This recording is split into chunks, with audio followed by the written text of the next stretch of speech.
Pada episode kali ini, scene diawali dengan memperlihatkan Pak Bos Smart Brain. Ia bernama Kyoji Murakami. Bos yang satu ini nampaknya agak lain. Di saat bos-bos lain pamer mobil mewah lewat jalur busway, Pak Murakami lebih memilih jalur paha kencang. Dan gayanya menenteng sepeda sangat berwibawa sekali ya. By the way, sepeda mau ditaruh di mana tuh Pak? Sungguh inovasi yang sangat ramah lingkungan ya si bapak ini.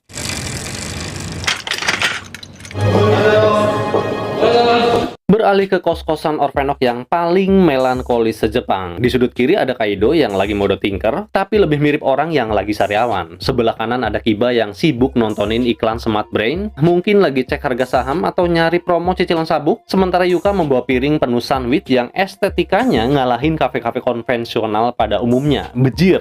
Namun sungguh naas, ia malah jadi korban keegoisan Kaido, yang mana Kaido malah melempar itu sandwich ke lantai. Aduh, yang katanya ini bukan waktunya makan. Lah padahal kan perut kenyang hati senang ya. Kaido merasa jadi Orphenok itu harus swanger, harus nyerang manusia, bukannya nongki cantik sambil ngunyah roti gandum. Kiba dengan sabarnya berkata, meski dirinya kini Orphenok, namun ia ingin melindungi manusia. Terkait dengan sikap Kaido yang ingin menyerang manusia, ia percaya pada Kaido bahwasanya Kaido masih memiliki kebaikan dalam dirinya, dan ia yakin Kaido tidak akan semena-mena menyerang manusia. Kaido yang lagi pengen jadi bad boy langsung panas kuping yang kemudian keluar dari ruangan, sembari nahan lapar dan gengsi tentunya. Sementara Yuka cuma bisa menatap pintu dengan wajah cemas. Dia sedih bukan cuma karena sandwichnya yang mubazir, tapi karena Kaido sudah membuang mimpinya jadi gitaris. Dia takut Kaido bakal jadi Orphenok liar yang nyerang orang sembarangan gegara telah kehilangan jati dirinya. Namun Kiba yakin bahwa Kaido akan kembali. Harus diakui, Kiba adalah definisi dari sahabat Green Flag yang sesungguhnya. Kiba itu tipe teman yang tetap percaya dengan temannya, yang bahkan saat temannya sendiri sudah nggak percaya sama dirinya sendiri. Beliau paham betul kalau Kaido itu cuma lagi acting, jadi jahat karena lagi kecewa sama takdir. Bagi Kiba, memahami teman bukan cuma soal dengerin curhat, tapi soal menjaga sisa-sisa kebaikan yang masih ada di dalam hati temennya meski dunia telah berubah menjadi abu. Beralih ke Keitaro yang hobi banget bikin drama, yang mana ia lagi-lagi menerima curhatan dari pelanggannya yang rumahnya kemalingan. Dan seketika itu Keitaro langsung mode detektif KW super. Dia ngajak Takumi dan Mari buat nyelidiki. Mari sih ngikut aja, namun berbeda dengan Takumi yang nampaknya ogah-ogahan, karena si Mang Takumi tugasnya kan gebugin Orphenok, bukan jaga ronda. Lagi asik-asiknya bikin rencana mau nangkep maling, tiba-tiba Mari dapat panggilan sayang dari Smart Brain, yang mana Mari diundang untuk makan bersama. Tentu saja ditemani Takumi, karena mereka diminta untuk membawa sabuk Faiz. Ketika mereka sampai di gedung Smart Brain, Takumi dan Mari langsung dipermak. Dari baju kusut khas anak kos langsung berubah jadi sosialita. Bujuk, mereka dipakaikan baju mewah. Terlihat Takumi khawatir dengan situasi tersebut, apalagi Mari yang nampaknya dagdikduk nggak karuan. Kemudian masuklah Kyoji Murakami ke tempat jamuan. Bos besar pesepeda ini memperkenalkan diri sebagai CEO baru pengganti ayah Mari yang lagi main petak umpet alias menghilang. Pak Murakami ini pinter banget ngomongnya. Kata-kata yang dilontarkan lebih manis dari sirup lebaran. Sirup apa ya itu namanya? Orson kalau nggak salah. Beliau menjanjikan pada Mari akan mencari ayahnya, tapi sepertinya ya gitu, ada ujang di balik batu.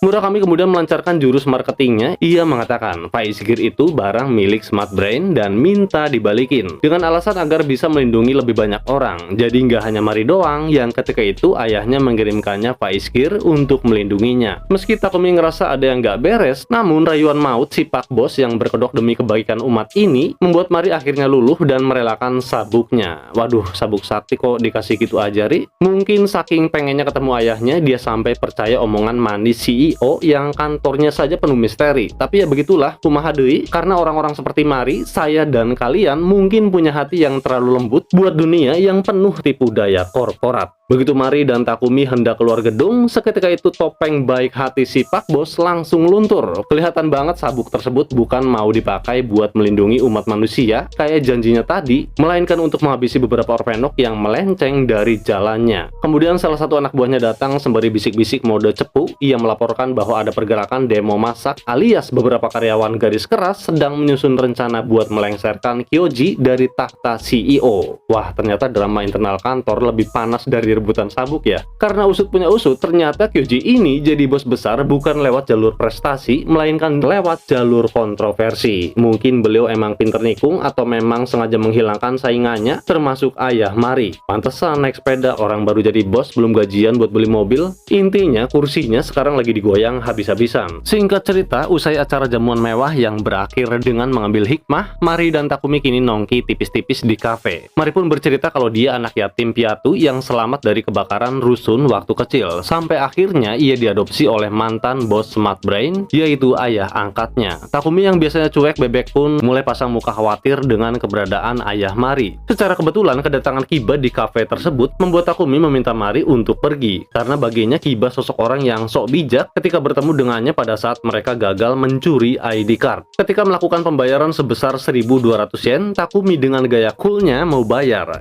dompetnya malah ketinggalan. Sementara Mari cuma punya 1.000 yen. Bukannya malu atau minta maaf, si Mamang malah ngomel. Lah, kocak banget nih MC. Udah lupa dompet, pakai nyalain pula. Definisi beban keluarga ya guys ya. 1000円しか持ってないよ。1000円言えんの？あなただってすっからかんのくせして。お客様。 Namun di tengah perdebatan kurang 200 yen itu, muncullah Yuji Kiba, sang orphanok paling green flag. Tanpa banyak bacot, langsung naruh itu koin 200 yen di meja. Problem solved. Tapi Kiba nggak cuma ngasih duit, dia juga ngasih kultum karena gemas lihat Takumi yang kayaknya manfaatin Mari terus. Takumi pun langsung mode panas karena harga dirinya kesenggol koin receh. まだこんな生活をしていたんですか。お前な。約束してください。 Sementara Mari yang melihat Kiba begitu berwibawa, ganteng, baik hati, dan punya duit, ia merasa berhutang budi. Dengan muka yang memerah malu-malu kucing, Mari memberanikan diri untuk meminta nomor teleponnya. Asik. あと借りたお金も必ずお返ししますから。いえ、教えてもらえませんか？電話番号。 Sementara itu, Yuka yang nampaknya lagi mode bucin maksimal, ia mengejar Kaido dan ngomong bakal ngelakuin apa aja sampai si abang gitaris gagal ini mau pulang. Bukannya tersentuh, Kaido malah ngatain Yuka cewek yang menyedihkan. Si Kaido emang pedes ya mulutnya kalau lagi lapar. Fix ini si Yuka emang ada rasa sama si bad boy yang satu ini. Habis kena mental sama Kaido, Yuka niatnya mau self healing lewat jalur nyuci baju. Siapa sangka ia malah mampir ke tempat laundry Keitaro. Keitaro dengan ingatannya yang setajam silet, khususnya pelanggan cewek ya, langsung ngeh kalau ini cewek yang HP-nya pernah ia temuin tempo hari. Kayaknya semester lagi berusaha mempertemukan mereka yang kali ini lewat jalur deterjen.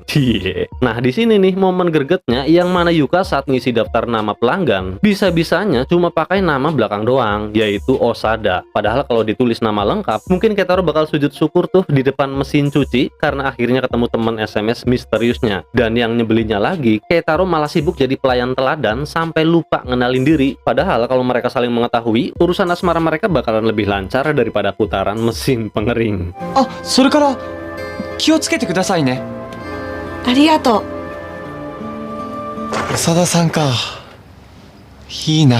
Hubungan Yuka dan Keitaro ini ibarat nunggu jemuran kering di musim hujan. Meski dekat, namun kerasa lembabnya, jadi nggak kering-kering alias nggak jadian. Beralih ke si Pak Bos Kyoji Murakami. Di tengah rapat dengan para stafnya yang nampaknya membosankan, beliau malah asik tidur siang. Tapi jangan salah, ini tidur bukan sembarang tidur. Karena begitu dibangunin, ia nggak linglung nyari nyawa, tapi langsung sigap baca laporan bisnis. Meski agak kecut sih mukanya. Nggak pakai lama, ia langsung nemu celah dan langsung nyuruh bawahannya untuk revisi. Cermat, cepat, dan perfeksionis. Dari sini terlihat Kyoji bukan manusia biasa yang butuh kopi hitam biar melek. Terkait dengan beberapa karyawan yang mau melemparkan dia tadi, mereka nyegat Kyoji yang lagi nebeng di mobil sportnya si Lady. Si Pak Bos nampaknya kesal karena lagi enak-enak tidur, malah dibangunin buat baku hantam. Ia pun akhirnya menunjukkan jati dirinya dengan menghabisi para pengkhianat dalam satu kali serangan.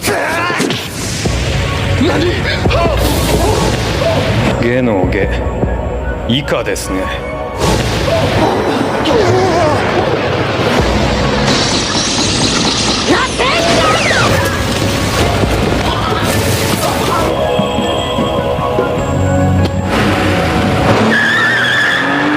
Keitaro mengunjungi salah satu pelanggannya yang menjadi korban pencurian misterius. Tapi ini malingnya agak lain. Bukannya nyuri harta benda, ia malah nyuri makanan. Hebatnya lagi, si maling usai nyuri langsung bebersih rumah si korban. Sampai-sampai si ibu ini kepengen si maling balik lagi. Maling idaman mertua kayaknya ini. Setelahnya Keitaro pun keliling komplek bareng Takumi dan Mari. Ia pun diberitahukan bahwa sabuk pais sudah dikembalikan pada pemiliknya. Namun firasat Keitaro yang setajam bau deterjen kedaluarsa merasa ada yang nggak beres. Apalagi tuh sabuk sampai sampai jatuh ke tangan korporat. Urusannya pasti bakal ribet tuh. Tiba-tiba mereka mendengar warga yang berteriak, maling. Mereka pun langsung mengejarnya. Pas ketangkap, rupanya si maling orphanok tipe siput. Pantesan gampang ketangkep, larinya aja kayak siput. Beda sama maling gesit yang nyuri uang rakyat. Dan kemudian muncul Kamen Rider Faiz bareng motor setianya Auto Fajin.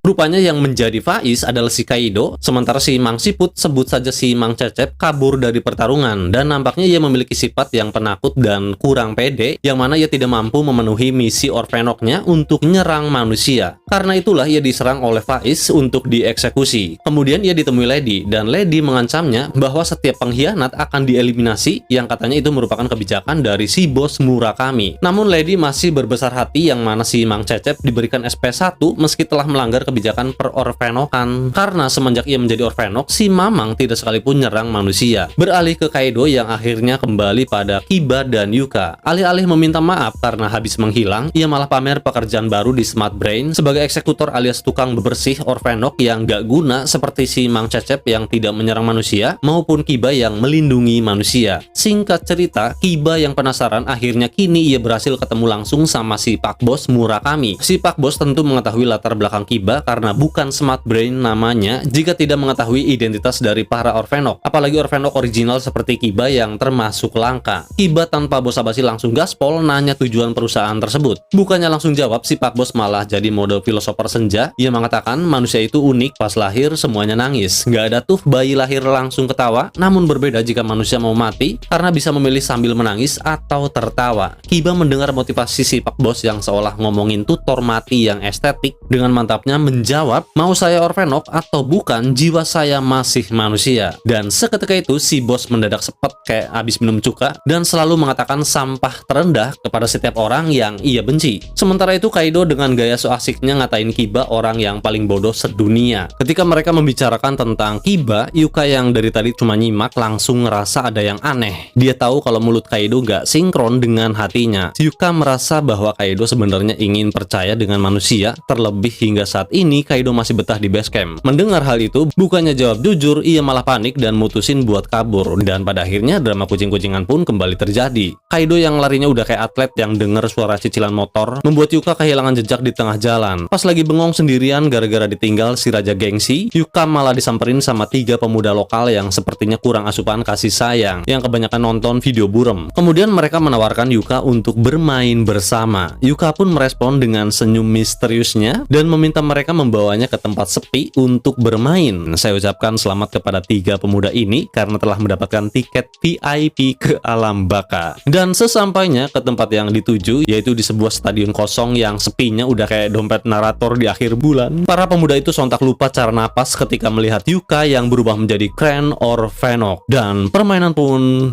dimulai. 今さら嫌だってんじゃないだろうな。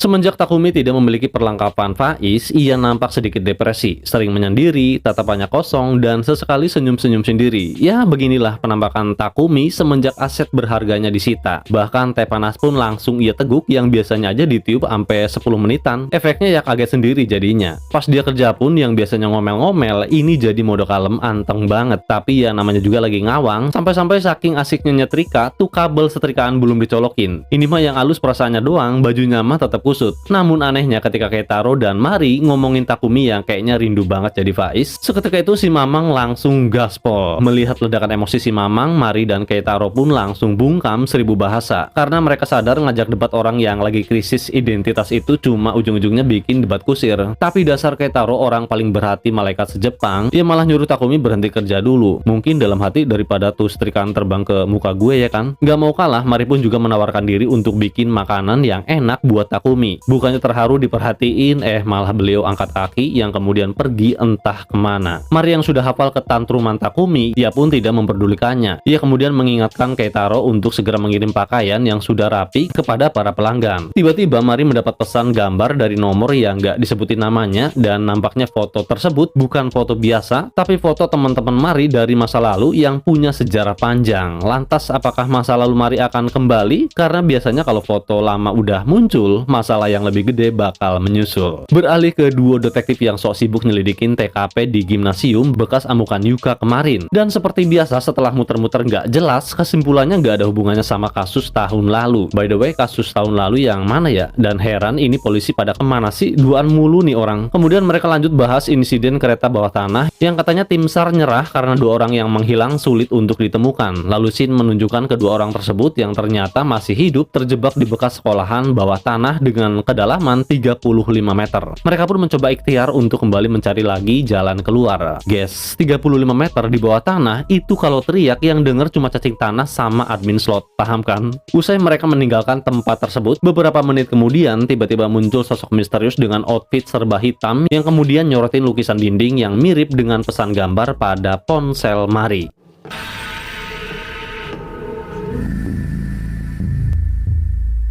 Kembali ke Mari yang masih sibuk menatap layar HP-nya. Rupanya foto buram itu adalah foto teman-teman masa SD-nya yang dikirim oleh salah satu teman lamanya. Sementara itu, usai mengirim pakaian kepada beberapa pelanggan, secara kebetulan pelanggan berikutnya ialah Osada. Nah, langsung nyengir tuh. Saking senangnya Keitaro mau ketemu bidadari impiannya yang habis olahraga di stadion kosong tadi, ia sampai kelupaan bawa barang paling penting, yaitu jaket putih milik Yuka. Padahal udah mode pelayanan bintang 5, malah ketinggalan. Nggak jadi deh bintang 1. Untungnya Mari sigap membawakan barang yang ketinggalan. Nah, ketika pintu terbuka, bukannya Yuka yang muncul, melainkan mas-mas kalem dan penuh karismatik ini berdiri tepat di depan Mari. Nah loh, salting gak tuh? 携帯を1枚忘れてるって。クリーニングの菊池ですけど。はい少々お待ちください。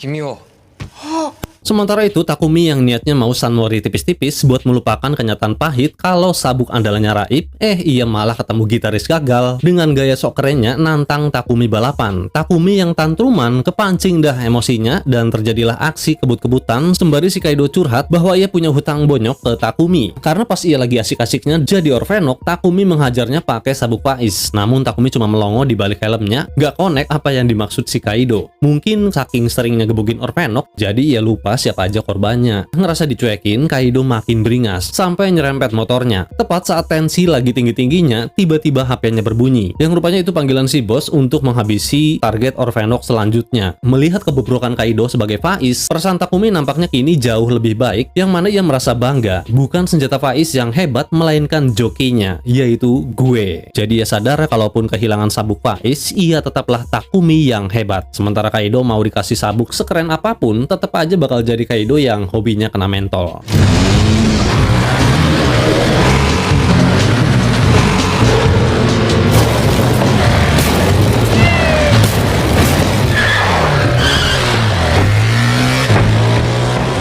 Kembali ke Mari. Pertemuan yang tak disengaja ini membuat Mari untuk sekalian melunasi hutangnya pada Kiba. Sementara Keitaro yang melihat Yuka dan Kiba tinggal bersama, ia mulai interogasi tipis-tipis, yang mana ia menanyakan hubungan mereka berdua. Kiba pun merespon bahwa mereka hanya kerabat dekat. Mendengar penuturan Kiba, Keitaro pun nampak lega seolah punya peluang 99% buat masuk ke hati Yuka. Kiba mengatakan bahwa ia kangen banget bisa ngobrol dengan orang normal pada umumnya. Mendengar hal itu, Mari pun keheranan. Namun Kiba yang hampir kebocoran identitasnya sebagai orfenok langsung mengalihkan pembicaraan dengan nanyain si Mang Takun yang ia anggap kakak Mari. Apakah beliau masih memanfaatkan Mari? Dan Mari pun merespon bahwa kakaknya kini sudah tobat. Keitaro keheranan semenjak kapan Mari dan si Mang Takun jadi kakak. Namun fokusnya teralihkan oleh keimutan Yuka sampai-sampai ia lupa kalau lagi megang teh panas yang membara. いいなあ、やっぱり。大丈夫ですか？なんだ君は。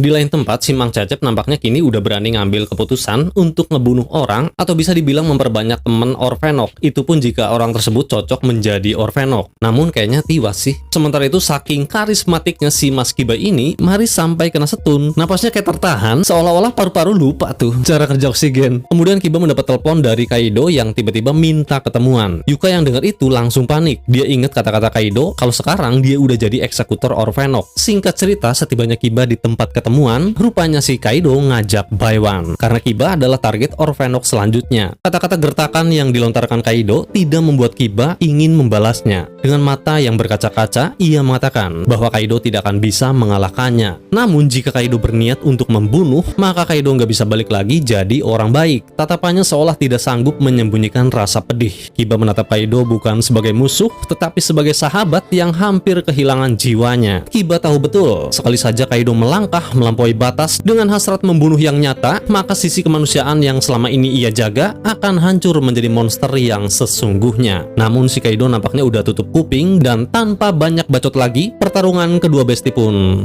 dimulai.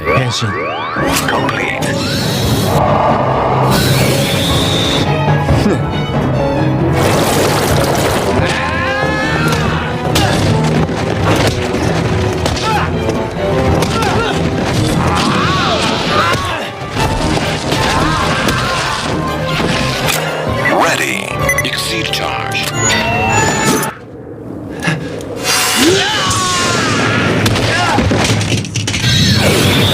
Kaido yang sok keras, sosokan mau ngeluarin serangan Grand Impact ke Kiba, ia malah merasa ragu. Ini terbukti bahwa Kaido sebenarnya masih memiliki hati manusia. Kiba kemudian menjatuhkannya dan ia menasihati Kaido untuk ngedinginin dulu tuh otak sebelum bertindak. Intinya si Kaido ini lemah dan kebanyakan gaya. Selang beberapa lama, Yuka pun menyusul dengan ditemani Keitaro. Mas-mas tukang cuci yang sok tahu, tapi kebetulan bener, curiga bahwa si Kaido ini kayaknya yang jadi Faiz ketika mukulin si Orphenok siput. Begitu lihat Kaido yang menghina Yuka dengan sebutan lonte, seketika itu jiwanya langsung meronta dan saking sebelnya tanpa peduli dengan kondisi Kaido yang engap-engapan, Keitaro langsung colong tuh sabuk Faiz dan menegaskan bahwa Kaido tidak pantas menjadi pahlawan. Kaido yang lagi bonyok pun cuma bisa pasrah hingga akhirnya sabuk Faiz berpindah tangan dari preman galau ke tukang cuci tantruman. Yang mana ketika Keitaro lagi lari bawa sabuk, ia ketemu lagi sama si Orphenok siput. Untungnya di saat genting, Takumi pun selalu muncul. Keitaro dengan muka tanpa dosa mengatakan, gitaris itu kayaknya pikun, Faiz itu iya takun. Standing by. Complete.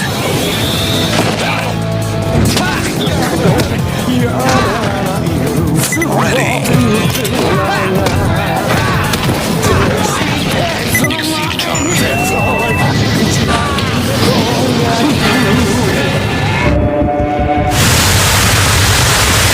Di sela-sela pertarungan, Shin memperlihatkan sepasang kaki besi dengan aksen emas yang menyilaukan mendarat dengan anggun di ketinggian. Seolah pamer kalau dia punya budget yang lebih gede dari Faiz. Ia akhirnya menampakkan diri yang merupakan salah satu dari beberapa sabuk yang dicolong ayah Mari. Dilihat dari helmnya yang berbentuk huruf X. Tapi tak begini. Sepertinya rider yang satu ini nggak bakal jadi temen curhat yang baik. Siapa lagi kalau bukan Kamen Rider Kaiza.